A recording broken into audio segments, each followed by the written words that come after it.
প্রিয় viewers, Hossain take চ্যানেলের পক্ষ থেকে সবাইকে জানাই স্বাগতম। তো আজকে আমি আরও একটা নতুন টপিক নিয়ে আলোচনা করব। সেটা হচ্ছে পার্সপেক্টিভ পার্সপেক্টিভ গ্রিড টুল। তো পার্সপেক্টিভ গ্রিড টুলের মাধ্যমে আমরা কি কি কাজ করতে পারি সেটা নিয়ে আজকে আমি আলোচনা করব। তো এজন্য আমি প্রথমেই পার্সপেক্টিভ গ্রিড টুলকে সিলেক্ট করব। এবার সিলেক্ট করার পর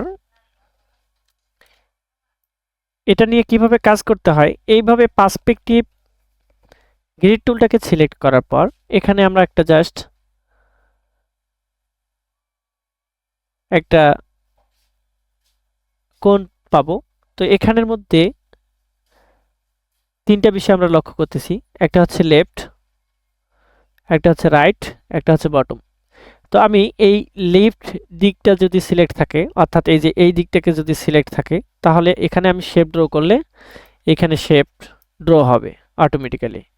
আবার আমি এটাকে যদি সিলেক্ট করি, সিলেক্ট করার পর এই দিকে আমি জাস্ট রেক্টেঙ্গল ড্র করব, এই দিকের শেপের মধ্যে ঠিকঠাকভাবে রেক্টেঙ্গল ড্র হবে। তো এখন কথা হচ্ছে এই ধরনের ডিজাইনগুলো আমরা কিভাবে করব, বা এই ধরনের ডিজাইন করার ক্ষেত্রে আমাদেরকে পার্সপেক্টিভ গ্রিড টুল ব্যবহার করতে হবে। তো এটা দিয়ে আমরা কিভাবে একটা ডিজাইন অনায়াসে করে নিতে পারি এবং খুব সহজেই করে নিতে পারি। তো এই জন্য আমি এটাকে ডিলিট করে দিলাম এবং এই অবজেক্টটাকেও ডিলিট করে দিলাম। তো এই গ্রিডটাকে আমি পার্সপেক্টিভ গ্রিড সিলেক্ট থাকা অবস্থায় এটাকে একটু বড় করে দিলাম। আপনার মতো করে আপনি কাস্টমাইজ করতে পারবেন। এটাকেও আমি একটু বড় করে দিলাম, এটাকেও আমার মতো করে একটু বড় করে দিলাম। তো এবার জাস্ট এই সিচুয়েশনে আমি একটা অবজেক্ট ড্র করব। এবার আমি রেক্টেঙ্গল টুল নিয়ে জাস্ট এভাবে একটা রেক্টেঙ্গল ড্র করে নিলাম।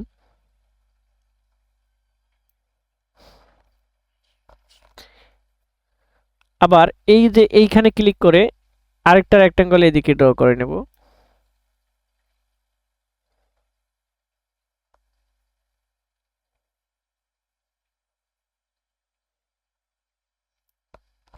এবার আমি এই রেক্টেঙ্গলকে সিলেক্ট করে এটার একটা কালার দেব। এখান থেকে আপনি কালার পিক করে দিতে পারেন, অথবা এইখানে এসে যদি আপনি ডাবল ক্লিক করেন ফিল অ্যান্ড স্ট্রোকে, এইখানে যদি ডাবল ক্লিক করেন তাহলে এখান থেকে আপনি কালার পিক করে দিতে পারবেন। তো আমি জাস্ট একটা কালার দিয়ে নিই, ডার্ক টাইপের একটা কালার দিয়ে নিই। এখানে দিয়ে নিলাম এই কালারটা। তো এবার এই অবজেক্টটার কালার আমি একটু চেঞ্জ করে দিতে যাচ্ছি। সেক্ষেত্রে এই অবজেক্টটাকে সিলেক্ট করলাম, করে এখান থেকে জাস্ট একটা কালার পিক করে দিলাম।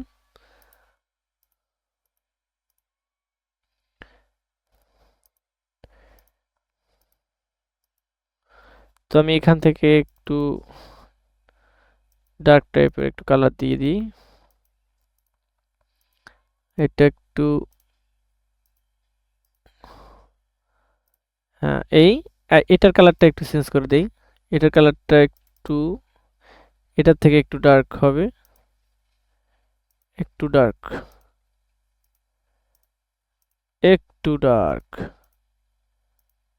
Just enough. তো আমাদের এই শেপটার মধ্যে আমি কিছু জানালা টাইপের অবজেক্ট ড্র করব। তো আমার এই দিকে সিলেক্ট আছে, দেখেন এই দিকে সিলেক্ট থাকা অবস্থায় যদি আমি এইভাবে ড্র করি, আমার ঠিকঠাকভাবে অবজেক্টটা বসতেছে না। তো আমি আনডু দিলাম কন্ট্রোল জেড দিয়ে। এবার আমি যদি এই রেক্টেঙ্গল টুলকে সিলেক্ট করে এভাবে ড্র্যাগ করি, তো আমি অনায়াসে একটা শেপ ড্র করতে পারতেছি। তো এবার এই শেপটা ড্র করার পর আমি জাস্ট এটার একটা কালার দিয়ে নেব, যে কোনো একটা কালার দিয়ে নেব আমার মতো করে প্রয়োজন মাফিক। তো এবার এই অবজেক্টটাকে আমি চাচ্ছি এটাকে একটা ডুপ্লিকেট করব। এটাকে একটা ডুপ্লিকেট করে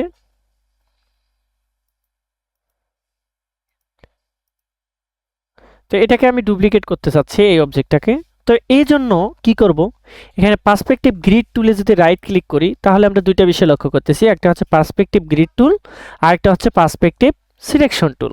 তো আমি পার্সপেক্টিভ সিলেকশন টুলকে সিলেক্ট করব। পার্সপেক্টিভ সিলেকশন টুলকে সিলেক্ট করার পর এবার যদি শিফট অল্টার চাপি তাহলে এই অবজেক্টটাকে আমি একটা কপি করতে পারতেছি। কি করব?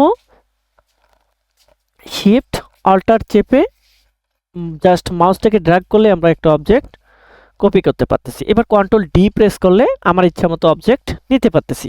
তো আমার এখানে অবজেক্টের প্রয়োজন হচ্ছে 3টা। তো আমি জাস্ট 3টা অবজেক্টকে ড্র করে নিলাম, জাস্ট ডান। এবার এই দিকে 3টা জানালা আমি তৈরি করে নেব। তো এই জন্য আমি রেক্টেঙ্গুলার টুল দিয়ে এইখানে একটা রেক্টেঙ্গল ড্র করে নেব। তো জাস্ট এটা ঠিকঠাকভাবে কাজ করতেছে না কেন? এইদিকে আমাদের জাস্ট এইদিকে সিলেক্ট করা আছে, এইদিকে সিলেক্ট করা নাই। তো এজন্য ঠিকঠাকভাবে কাজ করার জন্য আমাকে এইদিকে সিলেক্ট করতে হবে। এই অবজেক্টটাকে ডিলিট করে দিলাম। এবার আমি পার্সপেক্টিভ টুলের মধ্যে আসব। পার্সপেক্টিভ টুলকে সিলেক্ট থাকা অবস্থায় পার্সপেক্টিভ টুলকে সিলেক্ট করলাম।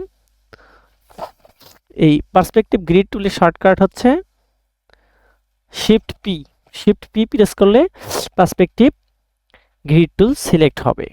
তো এখন পার্সপেক্টিভ গ্রিড টুল সিলেক্ট থাকা অবস্থায় এখানে যদি আমি এই যে এই দিকে সিলেক্ট করলাম, করার পর এবার যদি আমি রেক্টেঙ্গল ড্র করি সেক্ষেত্রে ঠিকঠাকভাবে রেক্টেঙ্গলটা ড্র হবে। তো এইরকম একটা শেপ তৈরি করলাম। এবার এটাকে আমি সিলেকশন টুল দিয়ে এটাকে একটু না সরি সিলেকশন টুল না, এই যে পার্সপেক্টিভ গ্রিড টুলের নিচে থাকা একটা tool perspective selection tool. Perspective selection টুলের মাধ্যমে আমি এটাকে এক্স্যাক্টলি মুভ করতে পারবো। এটাকে এক্স্যাক্টলি আমি কি করতে পারবো? মুভ করতে পারবো। এটাকে আমি রিসাইজও করতে পারবো। এই পার্সপেক্টিভ গ্রিড টুলের মাধ্যমে আপনি কি করতে পারবেন? এই অ্যাঙ্কর পয়েন্টগুলোর মধ্যে যদি আপনি মাউসকে রেখে লেফট মাউস ড্র্যাগ করেন, দেখেন এই অবজেক্টটাকে আপনি কাস্টমাইজ করতে পারতেছেন। তো এটাই হচ্ছে পার্সপেক্টিভ সিলেকশন টুলের কাজ। পার্সপেক্টিভ সিলেকশন টুলের শর্টকাট হচ্ছে শিফট ভি। তো চলেন এইটার আবার আমরা কি করব? এইটার আমরা কপি করব। তো এই জন্য আমি শিফট অল্টার চেপে জাস্ট ড্র্যাগ করলেই এটার একটা কপি আমি পেয়ে যাচ্ছি। এবার কন্ট্রোল ডি প্রেস করলেই আমার ইচ্ছা মতো কপি করতে পারতেছি। তো এই হচ্ছে আমাদের পার্সপেক্টিভ গ্রিড টুলের কাজ এবং পার্সপেক্টিভ সিলেকশন টুলের কাজ। পার্সপেক্টিভ গ্রিড টুলের কাজ এবং পার্সপেক্টিভ সিলেকশন টুলের কাজ। তো এখন এটা জাস্ট আমি আন্ডু দিয়ে একটা স্টেপ কমায় নেই। তো এটার কালারটা আমি চাচ্ছি যে জাস্ট অন্য একটা কালার দেব। তো এই অবজেক্টগুলোকে অবশ্যই আমাকে সিলেক্ট করতে হবে। তো এই জন্য আমি পার্সপেক্টিভ সিলেকশন টুলে ক্লিক করলাম। করার পর এই অবজেক্টগুলোকে শিফট চেপে আমি সিলেক্ট করলাম। শিফট চেপে সিলেক্ট করলাম। করার পরে এর একটা যে কোনো একটা কালার আমি দিয়ে দেব। জাস্ট এই কালারটা দিয়ে নিলাম। ওকে, এবার আমি চাচ্ছি এই গ্রিডটাকে হাইড করে দেব।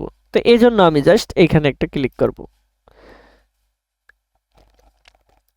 পার্সপেক্টিভ গ্রিড টুল সিলেক্ট থাকা অবস্থায় জাস্ট এইখানে একটা ক্লিক করলে আমার পার্সপেক্টিভটা হাইড হয়ে যাবে। তো এখন আমার অবজেক্টটা হচ্ছে এটা, আমি যে মডেল বা ডিজাইন করলাম সেটা হচ্ছে এটা। তো এখন এটাকে আমি সিলেক্ট করতে পারবো। এই অবজেক্টটাকে আমি ছোট বড় করতে পারবো সিলেক্ট করে। জাস্ট সিলেক্ট করলাম, এটাকে আমি চাচ্ছি একটু ছোট করব। এখন আমি এটাকে কাস্টমাইজ করতে পারতেছি। তো এই হচ্ছে গ্রিড টুলের মাধ্যমে আপনি একটা 2.5D শেপ তৈরি করতে পারবেন খুবই ইজিলি। এই হচ্ছে পার্সপেক্টিভ গ্রিড টুলের কাজ। তো এভাবে আপনারা অসংখ্য শেপ তৈরি করতে পারবেন। এভাবে আপনারা অসংখ্য শেপ তৈরি করতে পারবেন। তো এটাকে আমি গ্রুপ করে দিলে এই শেপটাকে কন্ট্রোল জি দিয়ে যদি গ্রুপ করে দিই অথবা এখানে রাইট ক্লিক করে গ্রুপ করে দিতে পারবো। এবার এভাবে আপনি মুভ করতে পারবেন যে কোনো জায়গায় এই মডেলটাকে বা ডিজাইনটাকে। এভাবে আপনারা ঘরের শেপ বা বিল্ডিংয়ের শেপ 2D এবং 2.5D শেপ তৈরি করতে পারবেন খুব সহজেই গ্রিড টুলের সাহায্যে। তো প্রিয় ভিউয়ার্স, আজকের ক্লাসটা এই পর্যন্তই। সবার সুস্বাস্থ্য কামনা করে সবার সুস্বাস্থ্য কামনা করে আজকের ভিডিওটা এখানেই শেষ করছি। তো পরিশেষে আমি বলবো যে আপনার কাছে যদি ভিডিওটা ভালো লেগে থাকে তাহলে ভিডিওটাতে একটা লাইক দিবেন এবং আমার চ্যানেলে যদি নতুন হয়ে থাকেন তাহলে চ্যানেলটা সাবস্ক্রাইব করে নেবেন এবং পাশে থাকা বেল আইকনটা অন করে রাখবেন, যাতে করে আমি আমার নিত্যদিনের টিউটোরিয়ালগুলো আপনারা প্রথমেই পেয়ে যান এবং উপকৃত হতে পারেন। তো আপনাদের সুস্বাস্থ্য কামনা করে আমি আমার ক্লাস এখানেই শেষ করছি। আল্লাহ হাফেজ।